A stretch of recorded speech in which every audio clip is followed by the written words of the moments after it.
I remembered the 6-month mark since Dad went missing. I always tried my best to stay positive and hopeful, but the thought that he may never come back lingered in the back of my head, all day, every day. The last time I saw him was a bright, refreshing Wednesday morning. The calm before the storm, as one might say. I was getting ready for school. I despise school. Well, I suppose school itself is okay. It's the people and the environment. Any teenager in or out of school can take one look at you and decide if they like you or not. And it could be for the most ignorant, invalid, most stupidest reason, like your race, your ethnicity, what you wear, your religion. Anyways, I said goodbye to Dad, reluctantly.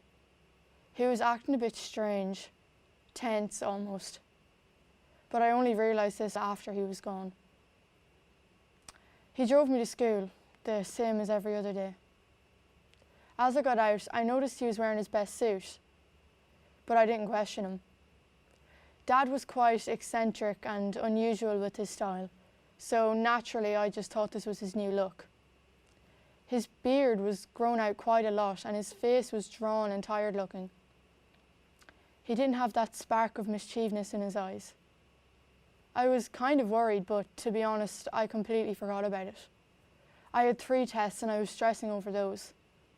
I did check up on him a lot though, when both Mama and Dad were busy working. But he always told me not to worry, and that some days are just bad days, that's all. You have to experience sadness to know happiness. And I remind myself that not every day is going to be a good day, and that's just how it is. Dad was the type of person who never missed a beat. He always found ways to make life better. Nothing else seemed out of the ordinary that day, until that evening. Mum was getting worried when he didn't answer any calls, and the next day when he didn't turn up, we called the police. A day later, he was confirmed a missing person. But now that we found him, it's like a big chunk of him is missing. There is pain and sadness in his eyes. Sitting here in this dreadfully gloomy courtroom, I feel less anxious because we've gotten justice. But have we really? I still feel numb, like the day Dad disappeared. When he was found in that forest, basically left to die, he was in so much pain, physically and mentally. Luckily, a woman who was out for a walk spotted him and called for help. Dad is still in the hospital, but he's scarred. I look at this cold-blooded person and think, how could someone do this? Get into drugs in the first place? Attempt murder. All the pain he caused my family. All the nights I spent crying and worrying about my dad. All the days that led into weeks, that led into months looking for him. All because he got my dad into drugs. You're probably asking the same question as I am. Why? Why did Dad do this? What made him do it? How did I never realise? Sometimes I lie awake at night and think to myself, this is my fault. How did I never realise? Dad was wearing that suit the day he went missing because he was going to meet the dealer. He was tense because he knew he couldn't afford it. There's this quote, I read it somewhere, but it's very powerful. There is no greater sorrow than to recall misery the time we were happy. It's just more relatable than anything I've ever read or heard. But again, why? Well, the thing I never caught on to was the drug dealer was actually Michael Sheehan, Dad's best friend from school. They reconnected last year and Michael convinced Dad to do drugs. He said they would relieve all of his stress and worries. Turns out they just tear families apart. He kept the drugs at his work, which was accounting. He had his own office. He told people it was best to stay out of his office unless necessary because he worked better without distraction. They found the drugs after he disappeared. I feel a bit better when the judge says, Michael Sheehan, you've been sentenced to life in prison for forged labour, attempted murder and drug possession and misuse. I am not going to be forgiving Michael anytime soon, but I am satisfied. and I'm going home to my dad, because I still have him. In the words of Marissa Stein, everything happens for a reason. People will push you around and take advantage of you. So eventually you give up on everyone and trust nobody. All these struggles that we face is common throughout the world, and they make us stronger in the heart and mind. All those nights of stressing and worrying are what makes us a better person, and that's what bids us a happy and wonderful life in the long run.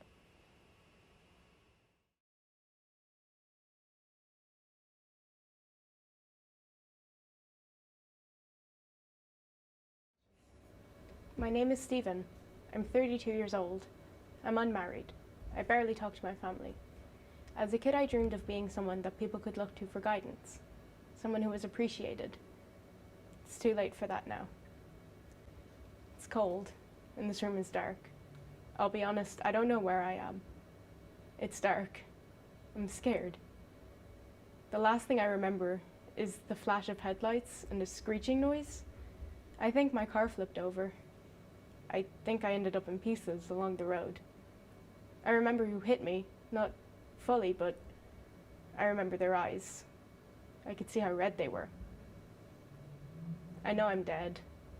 I just don't know if I can accept it yet. I take a few steps forward. I can hear my footsteps. I can see open wounds curve along my arms and chest. I can feel how my head is barely on my shoulders. I can hear whispers.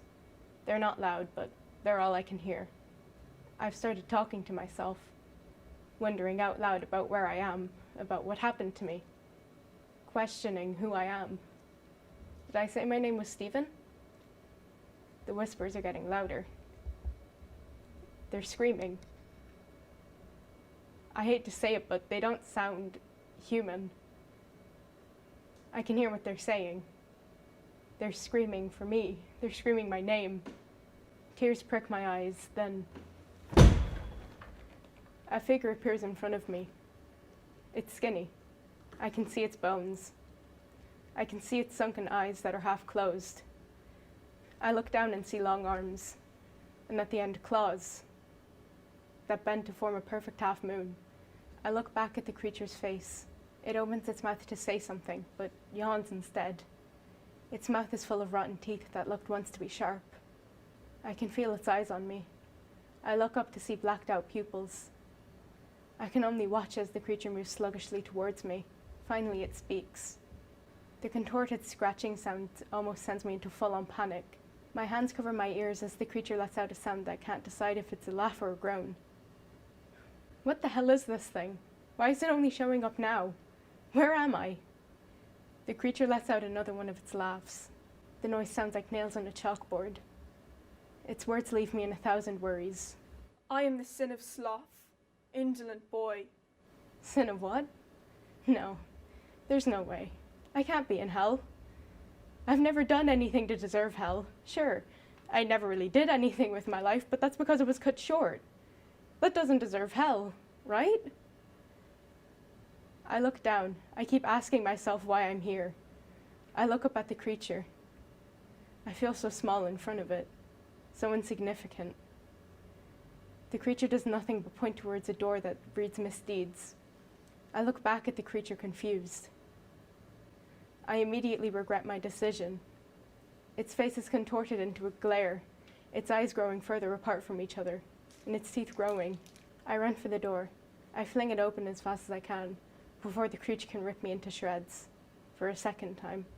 I slam the door shut behind me. I know this place. I see 14-year-old me. His hair is floppy, his clothes made to fit in. We're at a party at an old friend's house.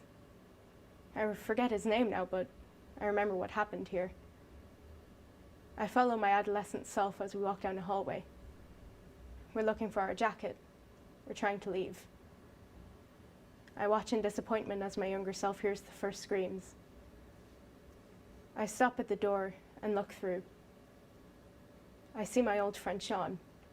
I see the girl he's with. I don't know her name. All I can remember are her screams. I watch in horror at what he does to her. I'm the only one who knew what happened. I'm screaming at myself to do something. My screams of pleading mix with hers. He doesn't do anything. He continues walking past the door. I'm shaking. I can't tell if it's from anger or shock. Scene changes. We're in a classroom. The teacher is asking for information. We stay silent. I know what he's thinking. I look down at the boy beside me. He's thinking it'll be too much hassle to bring this girl justice. I hate him for it. Sobs wreck through my body. I'm starting to understand why I'm here. I'm starting to think I deserve it. The scene changes. I barely notice. Tears cloud my vision. Self-hate clouds my thoughts. I see 20-year-old me. I see a man who's given up on life. I see the cigarette in his hand. He's smoking away his life. He barely moves as he watches a man being robbed. He doesn't care. It's not him, so why should he bother? I'm screaming at him again, asking him how he could be so apathetic, how he could be so ignorant. I try to shake him. My still blood boils with rage, but my hands go through him. I can't change anything. I can't fix myself anymore. I look over at the man being robbed. I see a familiar face. I see the man with red eyes. I see the man who robbed me of my life. He's robbing this poor man of his money. He's close to taking his life from him as well. I'm screaming at myself again, begging for him to do something, screaming at him to save us. He does nothing. It's too much of a hassle for him. I understand why I'm here now. I understand the creature's few words. Indolent. I've been nothing but lazy my entire life. I didn't help others and I was the only one who could. I did nothing with the chances I was given in life. I'm lazy, indifferent, apathetic. And I let it consume me instead of changing. I watch as my memories go up in flames. I can hear the sin laugh behind me. Indolent boy. I accept my fate. I burn.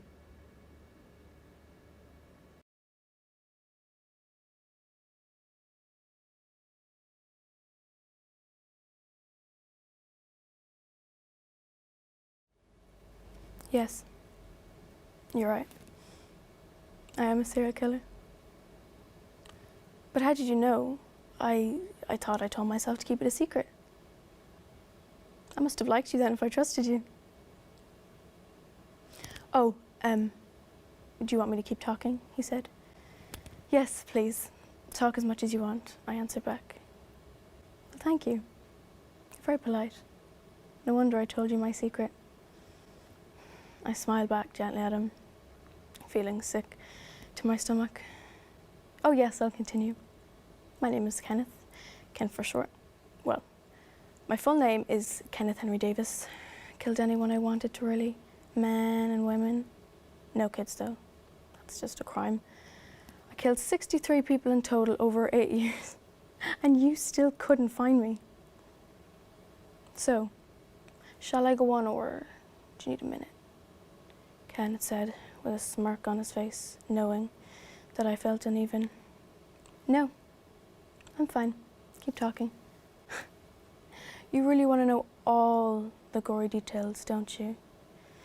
He was really getting on my nerves. Kenneth, stop asking questions. Stop trying to get in my head. Just tell me your story. That's what I'm here for. Oh, I apologize, Detective. I'm just so intrigued in your looks and personality. Ugh. Stop changing the conversation, I kept telling myself. Kenneth, listen. You won't be seeing me for much longer if you don't tell me your story. You can be as interested in me as you want, you sick person, but compromise with me. We both know you want your story to be told, your name to be heard, but for all the wrong reasons. Now please continue, or you'll have a different detective the next time you're here. I said all that I needed to say. If Kenneth wanted to listen, was the problem. As I said, I killed 63 people in total. Some bodies you'll never find. God, I can't even remember where I put some of them.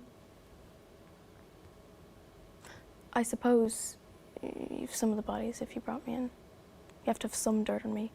Otherwise, why would I confess to you and tell you my story? Yes, Kenneth, we've some of the bodies, but we haven't found them all. You know, 63 bodies is hard to find when they've been scattered all over London. All over London.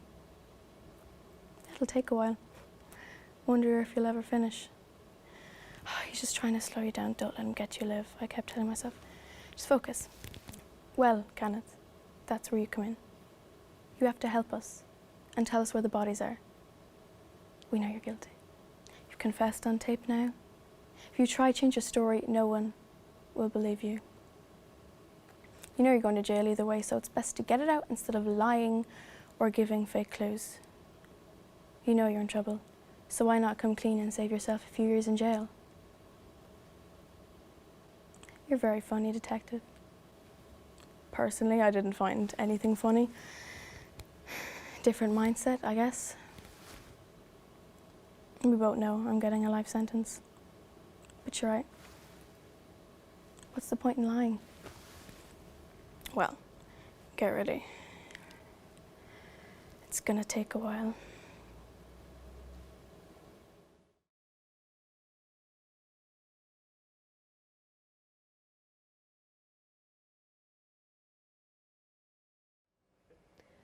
It started out like a normal day, obviously.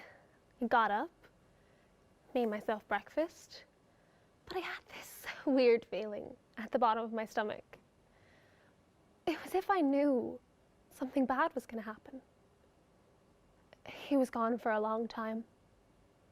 9 years to be exact. Exactly 9 years today since he went missing. My mom died when I was really young. Young enough not to be able to talk. I never really knew her. I can't help wondering if my life would have been different if she were still alive. Dad started drinking. And the house was lonely because he was always in the pub. He always said he was working, but I knew where he really was. The pub. Yeah. He was never there physically. Or emotionally. But he put a roof over my head. That's good, right? I want to believe he's still out there. But I don't want to get my hopes up. So many couples have fostered me. And I had some really nice foster parents. But they didn't want to take on such a big commitment by taking on me. I had some awful ones too. I feel like they only took me in to make themselves look good. It was only a matter of time before they give up on me anyway. I knew no one's going to officially adopt me because no one wants a teenager. I was sitting on my bed, reading a magazine, when Sister Emer came into the room and told me to smarten up. She said a nice couple wanted to meet me. A very nice couple, Thomas and Wesley, who were trying to adopt a forever kid. She said they didn't want to start from the beginning. So I met them. And surprisingly, it went well. And they wanted to see me again. So they took me out for dinner. And at dinner, they asked if I wanted to spend weekends with them. I was speechless, but it was a definite yes. I don't think the smile left my face from when they asked me until I got home. All I could think about was the weekend ahead. I remember coming home from school on Friday. I ran up the stairs, threw my suitcase on my bed, and packed my clothes and toothbrush. I was so excited. I was at the door, waiting for them to pick me up, 5 o'clock. And then 6 o'clock came. And then 7. And then everyone went to bed and I'm still waiting. They never showed up.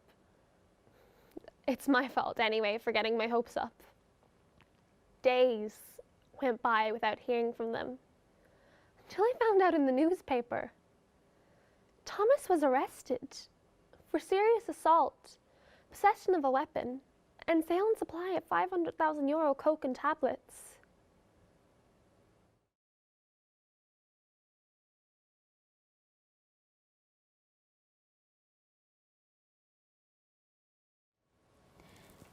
Ever since Mum passed away, everything's been quiet. The house feels empty. It's just myself and Dad in the house now, and absolutely nothing happens.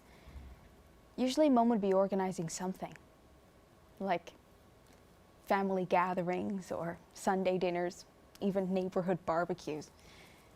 But now nothing happens. There's no buzz, nothing to look forward to. If I'm honest, I don't think Dad has left the house since Mum passed, except for work and grocery shopping. I only go to school, and I rarely go to friends' houses. The only sound that can be heard going through the house is football on the TV, or small talk about what to have for dinner or how our day was. I just got home from school, and Dad's still at work. I'm in the kitchen, making myself a sandwich, when I hear a call. Jean? I look out the window to see if the neighbors are outside, but no one's home. Maybe it's just in my head. Jean? What? And there she is. A woman, but she doesn't look real. She looks like some sort of hologram. I could probably put my arm through her and neither of us would feel a thing. She's tall and has blonde hair. She looks quite like Princess Diana, actually. She's wearing a pink dress. She looks about as shocked as I am. Who are you? Francine. Okay. What are you doing in my house? Oh yeah, sorry. So I died about 9 months ago and now I'm a ghost and I don't know, I guess I'm just looking around. Your house is nice. I can leave if you want. Okay, first, what the hell? Second, what am I supposed to do? There's a ghost in my house. I pinch myself to make sure I'm alive and awake. The more I think about the situation, the more I realize how cool this actually is. I'm talking to a ghost, and she's kind of friendly. I can't just ask her to leave. No, it's okay. You can stay. Would you like something to eat? I can't. Oh yeah, true. We just stand there in the kitchen, staring at each other, until she speaks up. So, how old are you? 15. Cool, I'm 30. That's cool. It's awkward, and I begin to wonder if I'm just imagining this. Anyways, why don't you tell me a bit about yourself? And that's when we really started bonding. I tell her about school, my interests, what I think happened to Mum. She tells me about what her life was like. She came from a wealthy family, but she didn't go to college. She died in a car accident. She had 2 kids, and her husband had an affair with another woman. If she was my age and alive, I think I would have been friends with her, you know? The time flies by, and before I even realize, it's 7 o'clock. The door opens. Francine's head shoots up. She looks about as shocked as she was earlier when she first saw me. Don't worry, it's just my dad. My dad walks in and says, Who are you talking to? Francine. She's a ghost. She was here when I came home. Dad looks around the room, desperate to find something, and then looks back at me. What? I point at Francine, and Francine looks at me. She waves towards Dad, but Dad still looks confused. Are you sure you're okay? How is he not seeing this? No, seriously, Dad. It's Francine. You can't see her? At that, Dad looks seriously concerned. Maybe you should go do some homework or go outside. It can't have been all in my head. I know it happened. I've been talking to a ghost for the past 3 hours, and it was real. But I know there's no point in trying to convince Dad. So me and Francine head up to my room for me to do some homework. It becomes late. Francine and I talk a little bit more. I decide to let her stay the night. She probably has nowhere else to stay. And besides, it seems too soon to leave a new friend forever already. I head up to the attic to grab the spare mattress for her to sleep on. It's on the other side of the attic, so I walk over to get it. But as I get there, I notice something on the ground. I look closer, and then I remember it's exactly like what I saw last year, the tape outlining her body. I remember coming home from school, and I didn't expect her to be home. I didn't even notice straight away. I had all my homework finished and had spent 2 hours playing football outside with my friends. But when I came home, and went back into the living room, there it was, her body, absolutely lifeless on the ground. That's when everything changed around here. The tape surrounded her body. She was gone, but the tape was still there. Still, they don't know what happened to her. They say it could have been a heart attack, but they don't know that for sure.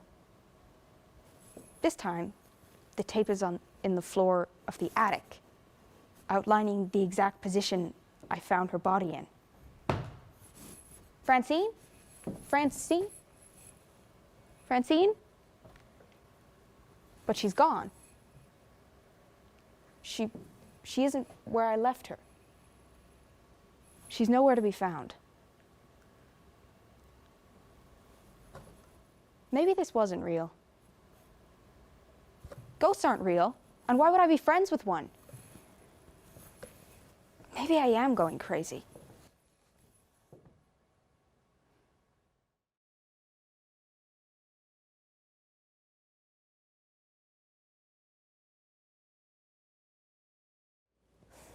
I woke up in my bed with a weird feeling. It was like I knew something bad was going to happen. My mum passed away when I was young. She died from an overdose, and Dad was never the same after that. He would come home at all hours of the day and night, sometimes not at all. He would pass out in public places like park benches or alleyways, but he always managed to make it back. The night before he went missing, he drank way too much and got into a fight with the wrong people. The next day, when he didn't show up to the pub, the local barman called me to let me know. This wasn't the first time. I rushed out of the house and looked in all the usual places, but there was no sign of him anywhere. I looked everywhere. But when sunset began, I went home because I didn't know what else to do. I just hoped he would return in the next few days. But days went by and there was no sign of him, so I called the guards and reported him as a missing person. They interviewed me and searched the house for possible clues as to where he might be. But months went by with no lead, so they labelled it a cold case and told me not to put too much hope up, but they'd keep an eye out. It's been 10 years, and deep down I know he's never coming home, but I still wanted to be hopeful. I remember the day exactly. I was out for a walk, it was mid-autumn, and the leaves were falling off the trees, brown and crunchy. My mum and dad used to bring me down here when I was a little girl, every Saturday afternoon, out the country roads by the farm. As I was walking along the path, this dog came up to me, running and barking like it was distressed. I felt it was trying to tell me something, so I followed him. He sprinted across fields. As I looked around, I could see old farming equipment that was brown and rusty from the rain. The dog was scratching and barking at the double doors. I sensed something bad was inside. I could feel the fresh air on my face as I opened the double doors. The dog scurried inside and ran around a corner into an old pig's pen. As I looked up, I saw him lying in the hay with no signs of life. My dad.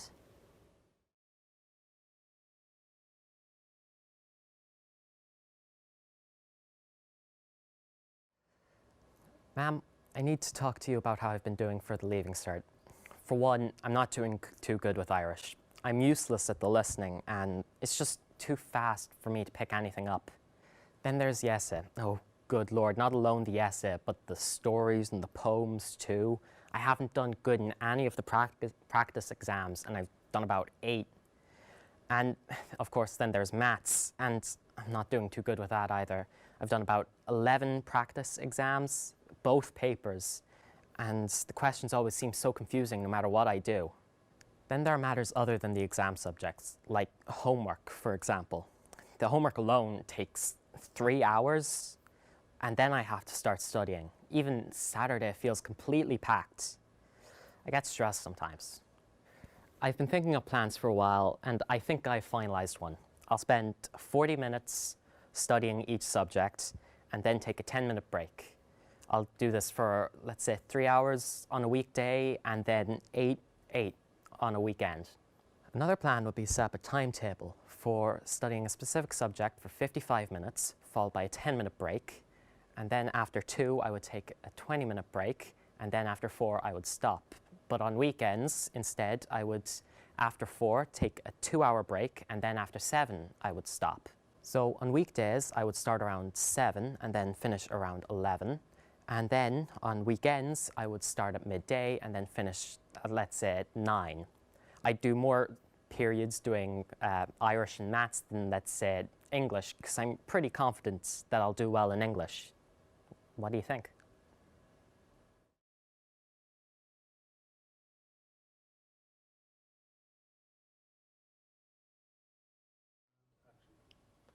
Jerry was a strange lad.